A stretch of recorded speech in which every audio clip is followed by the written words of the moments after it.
주산전화 주가가 쌀 때는 안녕하세요 주식왕 저이트밥입니다. 대박아십니다. 자, 네이버 보도록 하겠습니다. 네이버에 대한 부분 말도 안 되게, 아니 중국 쪽에서의 플랫폼 기업을 규제한다는 소리는 들어봤어도 우리 대한민국 자유민주공화국에 이러한 어떤 민주주의 사회에서 이런 일이 있을 수 있나 난 모르겠어.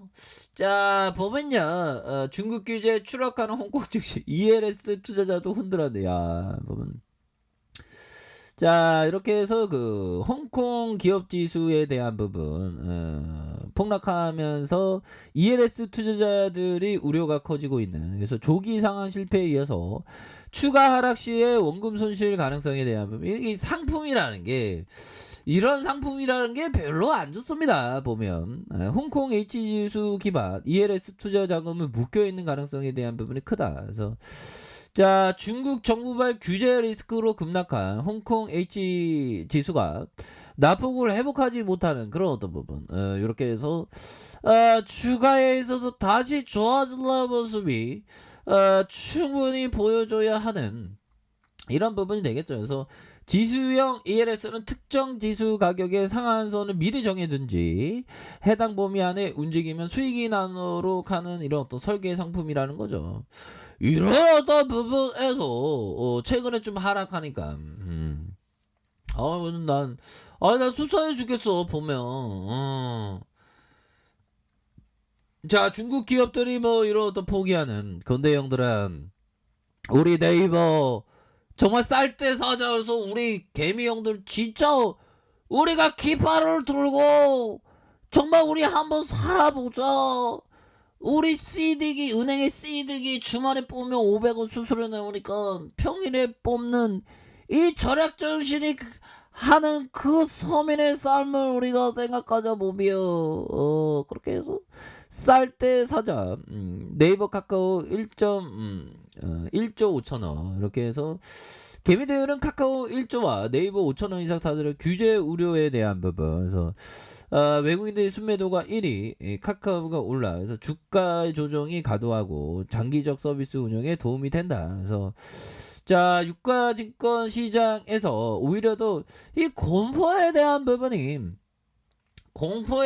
부분이 이렇게 좀 과도한 이런 어떤 모습으로 이렇게 좀 나와줬던 거 아닙니까? 그래서 최근 빅테크 규제 우려에 카카오와 네이버가 급락하자 개인들이 이를 저가 매수 기회로 이렇게 삼은. 이거 잘했네. 우리 형들이 이제는 주식 투자란 무엇인지 아시는 것 같아. 내가 제일 모르나? 그러니까 바겐 세일을 때 사야 되는 그런 어떤 부분이 되지 보면.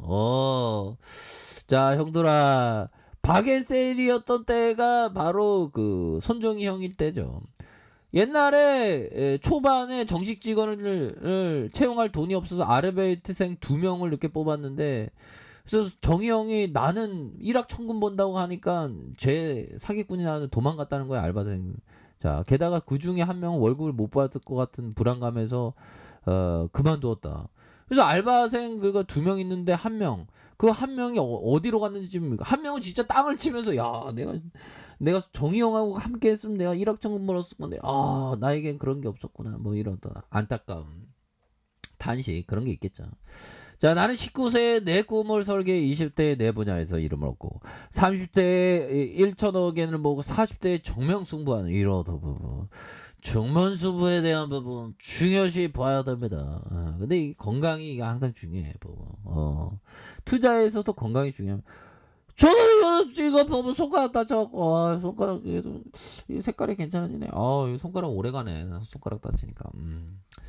자, 요렇게 해서 보면요, 중국 쪽의 규제, 그래서 네이버에 대한 부분 너무 말도 안 되게 주가가 빠지는 상황에서 오히려 더 좋은 기업을 좀 모아가는 그런 어떤 전략을 취해야 된다라는 점을 좀 말씀 주둥이로 한번 털어보도록 하겠습니다, 형들아. 커피 한잔 괜찮아. 금방 올라와.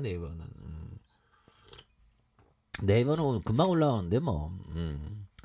자, 이렇게 해서 카카오와 네이버 금융당국 핀테크 업체의 위법 소지를 시정하지 않으면 엄정 대응. 얘네들이 뭐 어디 그 방구석에 앉아갖고 뭐 위대한 기업을 공포를 주고 그래 보면 기분 나쁘게. 형들아, 이런 부분은 오버 떠는 거에 불과합니다. 이 정부에서 오버 떠는데 이런 어떤 오버 떠는 거는 금방 회복할 수 있는 그런 어떤 부분이 되겠고요. 자, 금융당국은 온라인 금융 플랫폼의 기존 금융상품에 비교해서 금융소비자법 위반 우려가 있다라고 판단했고요. 자, 빅테크 규제 우려가 커지면서 외국인들이 일제히 카카오와 카카오뱅크, 네이버를 팔았다. 그래서 이런 어떤 부분에서 다만 증권가에서는 이 같은 빅테크 규제 리스크가 단기에 그칠 것으로 봤고요. 최근 시장에서 나오는 규제 우려가 과도하다는 이런 어떤 평가. 그래서 오히려 금융당국의 판단이 장기적으로 서비스 운영에 긍정적인 영향을 줄 것이다라는 점을 이렇게 얘기를 해주고 애는 그런 어떤 상황이 된다. 이런 점을 좀 말씀을 드려보도록 하겠습니다. 그래서 자, 이런 어떤 부분이 되겠고요. 자, 이렇게 해서 한투 연구원형은 그동안 금융 플랫폼이 투자와 보험 상품을 추천하면서 이를 중개가 아닌 광고라고 주장하면서 금융위원회가 이에 판단을 내려준 것이다. 금융당국은 금융 플랫폼의 판매 목적으로 금융상품에 대한 이런 어떤 부분 정보를 제공하고 아닌 중개로 봐야 한다. 뭐 이렇게 얘기를 해주고 있습니다. 그래서 자, 보면요, 결국에 현 시점에서 해당 규제가 미치는 영향은 다소 다를 것이다. 그래서 시장의 우려와 중요한 비즈니스 모델이 장기적으로 사라지고 페이의 딜레이팅이 이어질 수 있다는 그런 어떤 우려감이 좀 과도하다. 그래서 자, 일부 우려와 다르게 기업의 핀테크 서비스는 사용자 환경 개선을 통해 지속 영업이 가능하다. 그래서 플랫폼 기업에게 정부 규제는 지속적인 리스크는 크지만 적정 수준의 소비자 보호 장치 마련으로 장기적으로 생태계 강화가 긍정적인 그런 어떤 부분이 된다. 뭐 요렇게 얘기를 해주고 얘는 그런 어떤 상황에서 다시 한번 좀 좋아지겠죠, 보면. 예, 그렇게 해서 자, 보면 다시 좀 좋아질 수 있습니다, 보면. 이렇게 해서 자, 네이버에 대한 주가에 있어서 눌려주고 눌려주다가 형들아, 주가에 있어서 이런 눌려주고 그냥 우리 그 개미 투자자가 그 굉장히 좀 핫해졌습니다. 그래서 다른 것보다 여타의 자산이 좀 많이 지금 저평가되어 있으니까 보면, 예, 그렇게 해서 앞으로 더 치고 나가는 우리의 네이버의 모습 충분히 보여줄 수 있겠죠.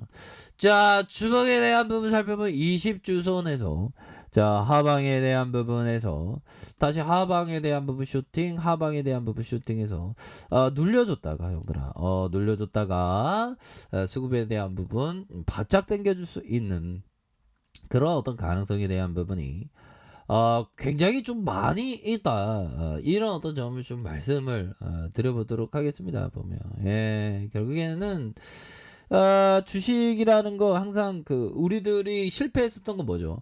자꾸만 공포에 팔고 공포에 사는 게 아니라 공포에 팔고 또 팔고 또 팔고 팔므로써의 어떤 모든 번뇌가 일어나는 그런 어떤 일들이 그 많이 있죠, 보면. 예, 그런 어떤 부분에서 자, 보면 요런 어떤 하락에 대한 부분 굉장히 좀 과도한 그런 어떤 부분이 되기 때문에 이런 부분에서 수급에 대한 부분 다시 한번 들어올 수 있는 일봉에 대한 부분 이거 바짝 들어오지 않았습니까, 보면. 이 권매대들 좀 청산되고 있습니다. 청산에 대한 부분이 청산은 나를 보고 말없이 살라네. 공매도가 이게 청산하고 있죠. 그런 점. 자, 네이버는 다시 한번 불꽃 랠리에 대한 부분이 굉장히 좀 많이 나와줄 수 있는 그런 어떤 기업이 된다. 그래서 월봉에 대한 부분과 주봉에 대한 부분에서 일봉에서 저점에서 다시 한번 올라와 주는 이런 어떤 모습이 굉장히 좀 세게 나와줄 수 있는 가능성이 큰 게 바로 네이버이다라는 점을 좀 말씀을 드리면서 네이버가 그동안 좀 많이 졌죠, 보면. 이렇게 해서 기관과 금융투자에서 이렇게 해서 다시 한번 좀 좋아지는 우리의 네이버의 모습 한번 기대를 해보도록 하겠습니다. 그래서 자, 월봉에 대한 부분, 주봉에 대한 부분, 일봉에서 다시 한번 저점에서 반등이 굉장히 세게 나와주는 우리의 네이버 한번 기대해 보도록 하죠. 자, 아랫카페 업데이트 좀 확인하시고요. 좋아요, 구독하기, 알람 설정까지 하셨던 모든 분들 감사합니다. 사랑합니다. 축복합니다. 네, 고맙습니다.